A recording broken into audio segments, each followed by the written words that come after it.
should be live now.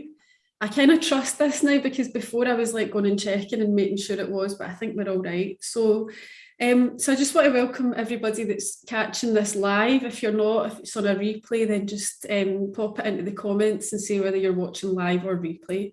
But I just want to welcome anybody that is new to me, new to Uschi, new to this, or new to coaching, and anyone that's struggling, you're definitely in the right place, and you're going to hear some good stuff and some wisdom, and it's all going to be about power and powerful women. But we say powerful women, but this can apply to anybody, anyone at all. It doesn't matter whereabouts in the gender spectrum you lie, it's for you. So what I'd invite you to do is just to listen for the similarities rather than the differences, and that'll allow you just to kind of be present with whatever's happening.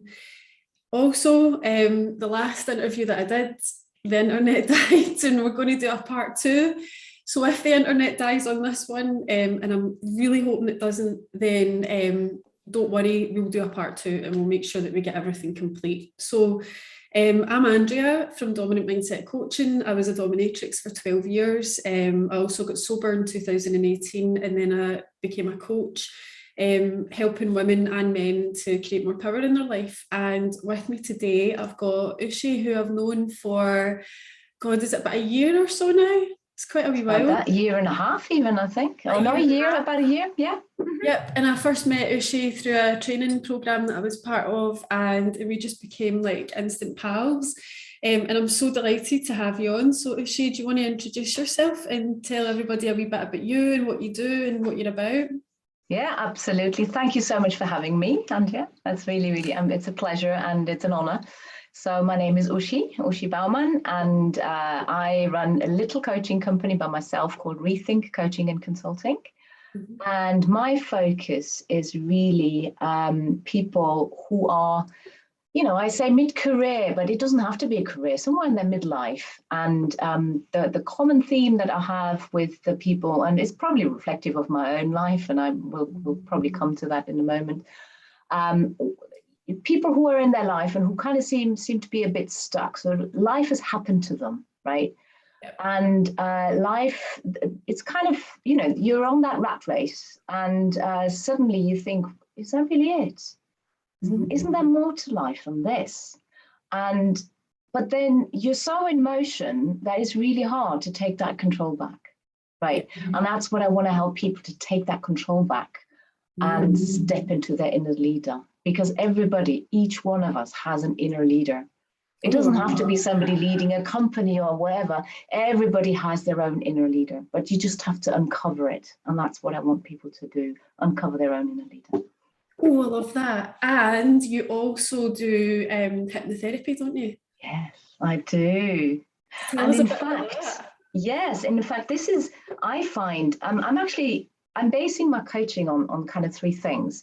One is sort of the traditional coaching, where you use traditional coaching techniques, but I find hypnotherapy a fantastic sort of addition to coaching, because coaching very much uses the conscious mind, right?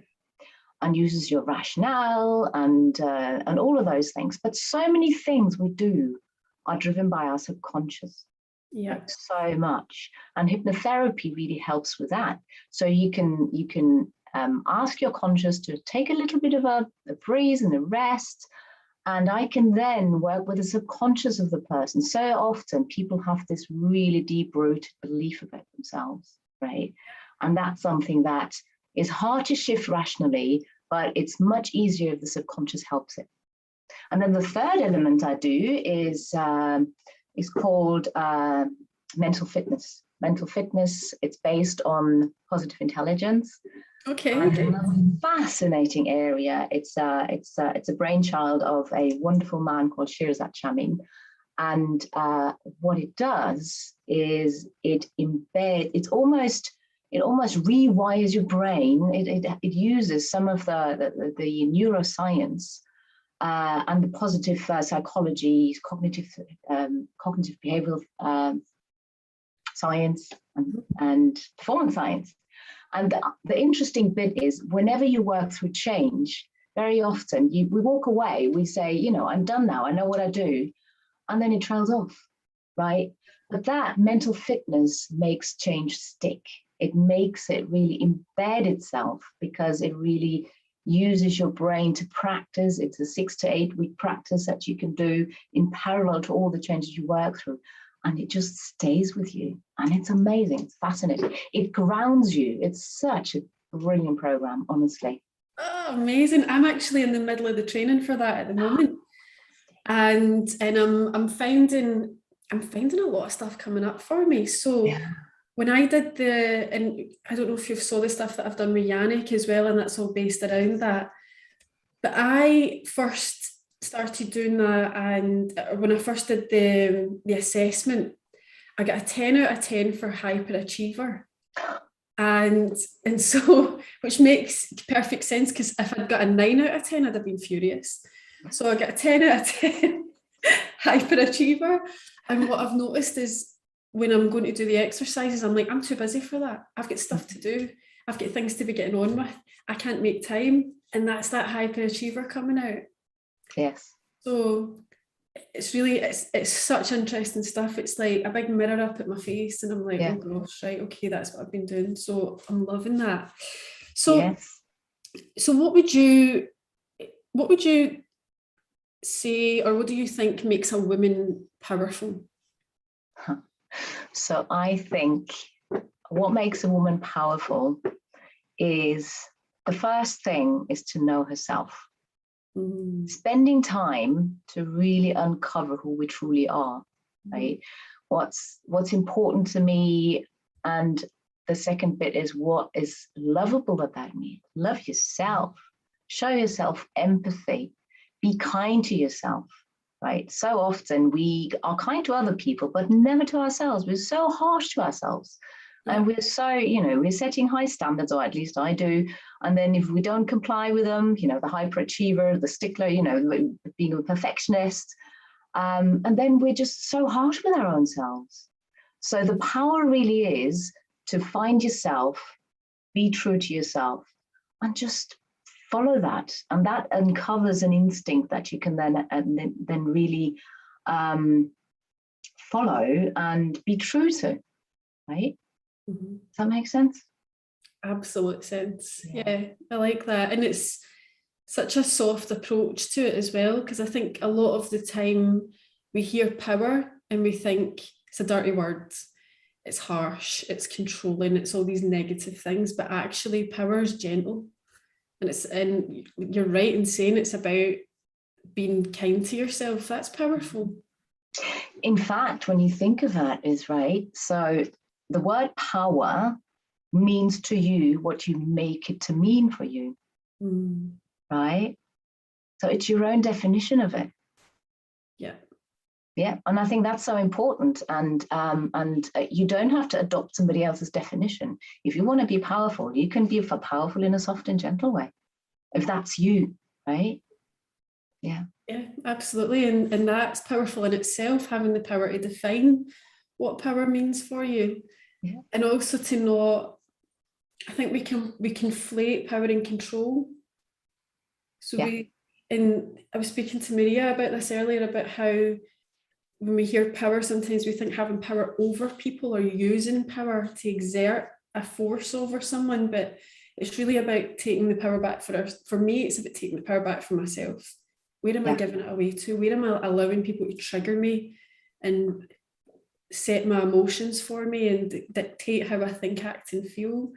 Like, where do I get the control over myself and exert that power over myself? So, but in a healing and in a gentle way, like you were saying. So absolutely. And I think I would also add to that is taking power to choose how you want to be in a situation, right? That's really power. The power to choose, right? That's my own power. I can decide how I want to handle a situation. Yeah. So what's something that you've personally had to battle through that's had you come out of the other side more powerful?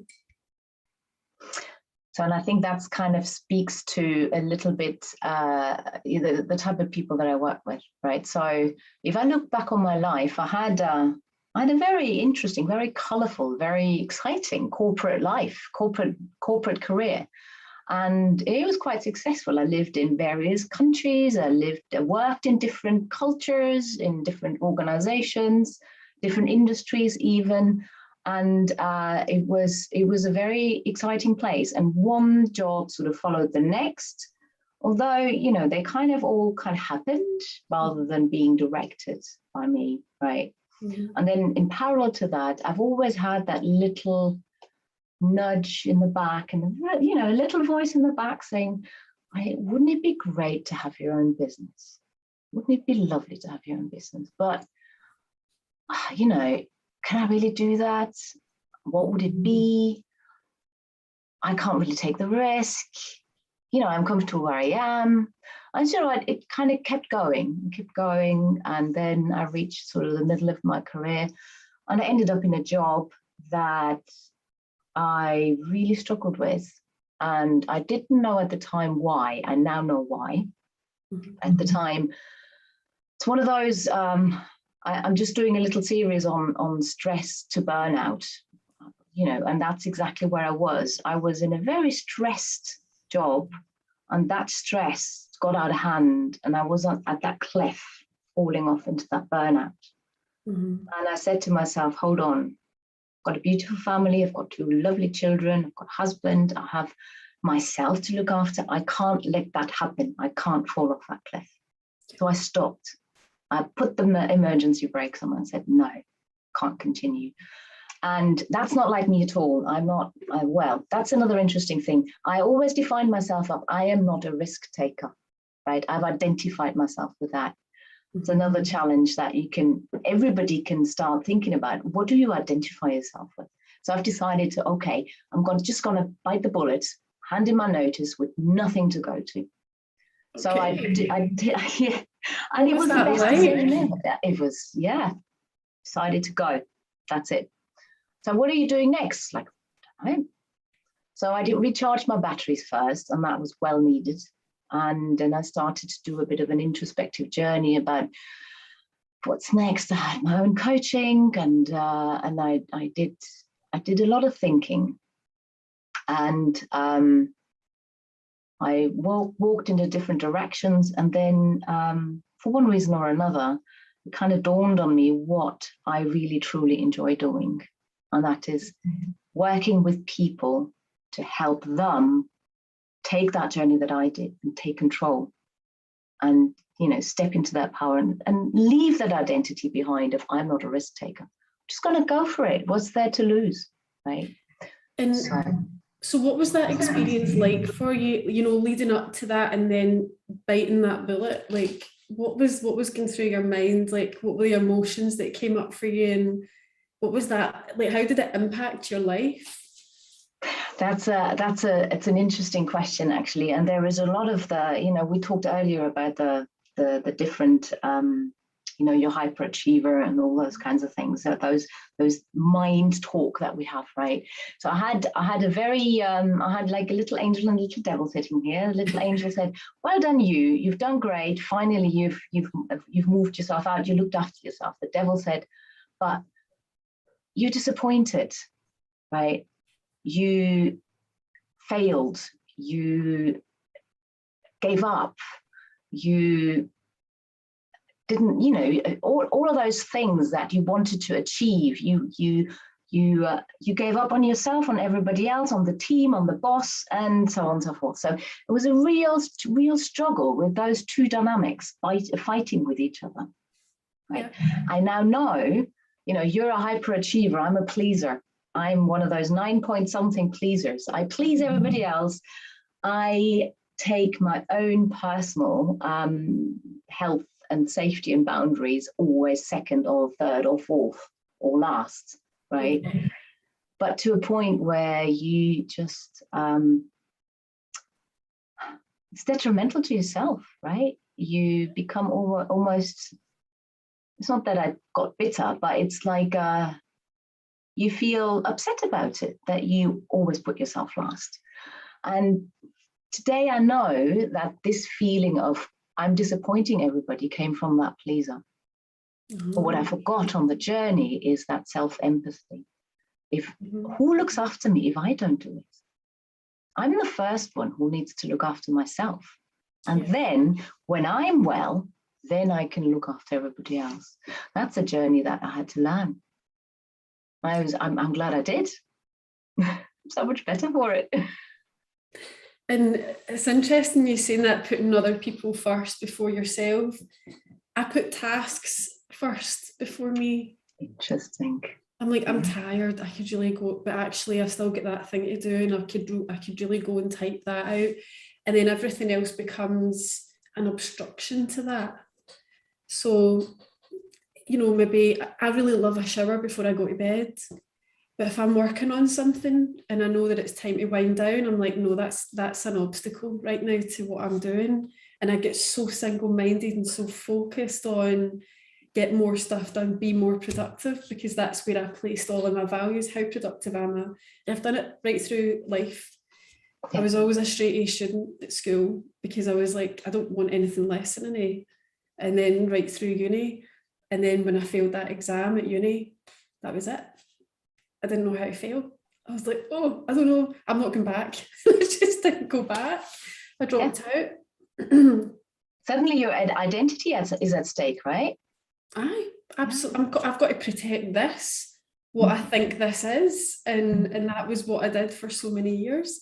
Now I can kind of, right, the computer goes off because there's other things that's important. There's people around me that are like, hello, I'm here. Like, can you spend time with me?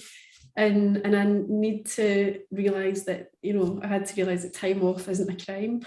Like, no, absolutely okay, not. slow down. And like, looking after yourself doesn't mean that you drop the ball with everybody else. It just means that you're in a better position to you know, we charge our phones, but we don't charge our own batteries, right? Exactly. Exactly. Funny. Amazing. So so what were the lessons that you took away from that experience of coming right up against all your fears and then hitting the go button on it and then dealing with all of that came after? What were the lessons that you got from that? A lesson that has really dawned on me on this one, but looking back on my life, it's a lesson that I could have learned along the way many, many times. And that is, when you face a challenge, you always find a gift in something. You always find an opportunity. There is always something that you can turn this around. It's happened for a reason. I've come out of it a better, I don't want to say a better person. I come out of it better for myself. Yeah. Right? So better person always has this external definition, but it's that internal definition, better for myself. It serves me better. Yeah. Oh, love it. So I've got some fun questions to ask, and I love getting the answers to these because I get such a broad range of answers, and I ask every single client because this helps to create perspective and stuff for them as well. But so there's two things that's guaranteed in life. One of them is that we're all going to die one day. It's grim. And the other one is that we don't know when. So if you only had 24 hours left to live, how would you spend them? 24 hours. I would spend it with those people that I love most and love me most. And, you know, 24 hours, if I can't get my family from Germany in and so on and so forth, I'll focus on my 2 kids and my husband, right? Spend the day with them. The thing that I find is that in our daily lives, everybody's always so busy. Everybody runs after, you know, homework, my husband's next conference call. I've got my next coaching client. I've got to do this. I've got to do that. Everybody always chases something. And there is never enough quality time. There might be quality time, but to really enjoy each other's company, enjoy each other's laugh and love, and just be happy together and just be in the moment, enjoy each other's company and just be there, be present with each other and just be happy. Beautiful. I think that's what I would do in 24 hours. Yeah. And what if you had a week? So now you've got a wee bit more time. Extend the day to the week.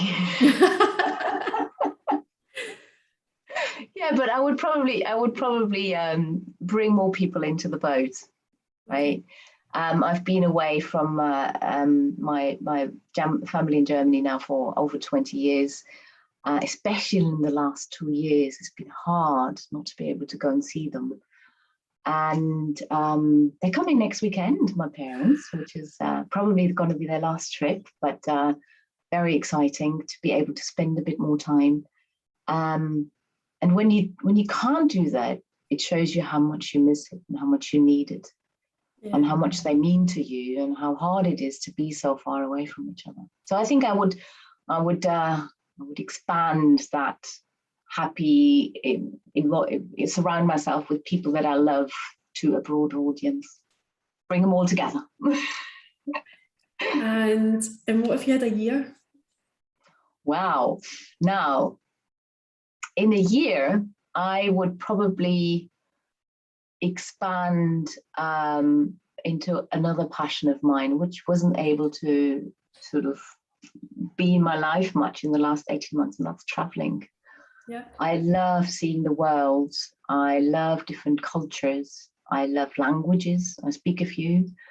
And what I always really truly enjoyed is to immerse myself in the culture, to really understand the culture, to see how people truly live and think and what makes them tick and in all that. I mean, there's so many beautiful places in the world, and ideally I would take my boys with me and show them and take them out of school for a year. And what's a year to them, right? Yeah. But having that experience, that life school, if you want to call it that, right? I think I would take a lot from that. And in the process, I would probably include some of what I said earlier. And I'm very lucky that I have people who live in different parts of the world. Okay. And I would combine seeing them, spending a good bit of quality time with those people that are very dear to me and that I haven't seen for a long time, and just incorporate that in my travels. I think that's what I would do. Amazing. Yeah. That sounds lovely. And if you had, if you could talk to your 20-year-old self, what advice would you have for her? Now, that's an interesting one. When I look back to my 20-year-old self, it might need a little bit of color, right? So I grew up, as I said, in Germany, but I was a fifth child of, my parents were very, very modest. We lived in the countryside. We never had much. My parents had lots of debt. They had built their own little family business, but it wasn't really giving much. It was just sort of covering the basics.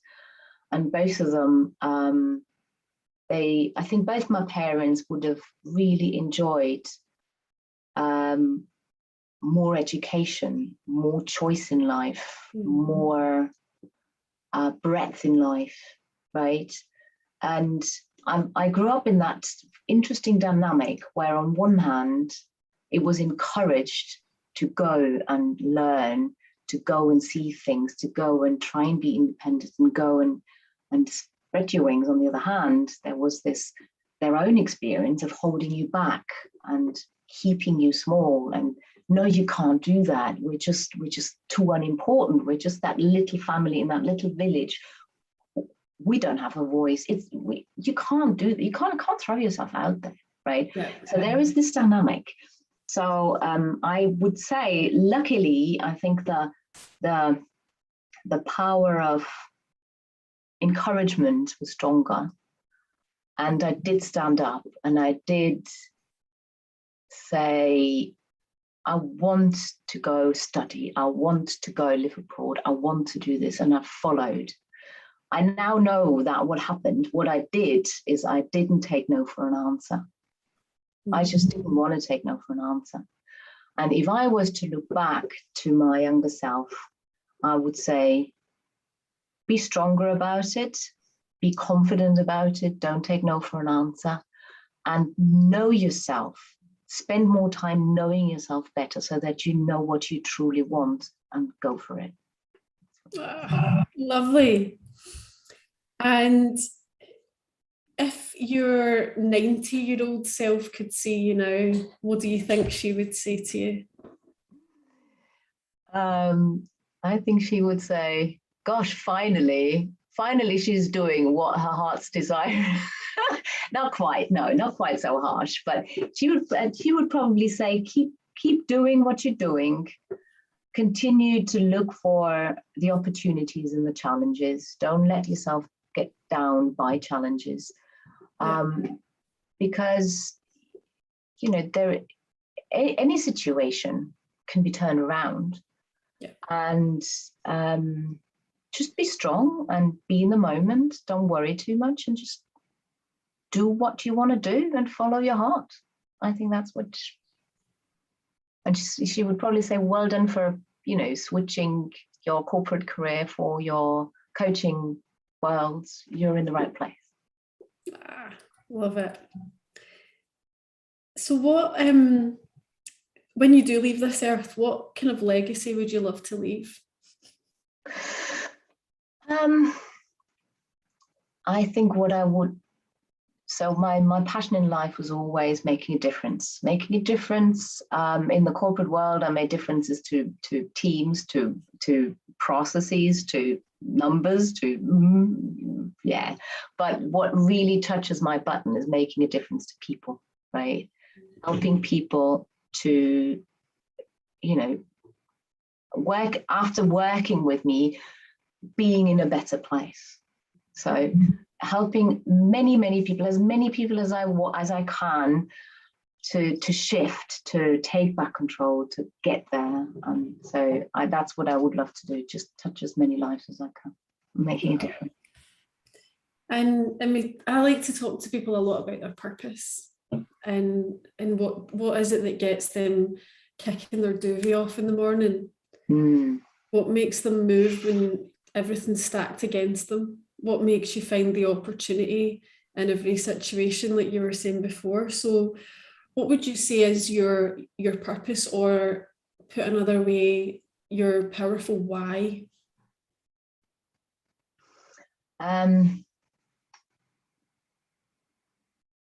I totally believe in authenticity. I completely believe in, my phone's talking to me. My phone's trying to say what my why is, but I'm not letting it. So I think what I would say is there is so much to say about being authentic with who you are, right? Being yourself. No, it requires to know yourself, right? And to be authentic and to show up as that. Once you know yourself, you can, because that gives you the courage. And I would say if we had more people stepping into their true authenticity, life would be a better place. Yeah. Relationships would be better places. Organizations, teamwork would be a better place.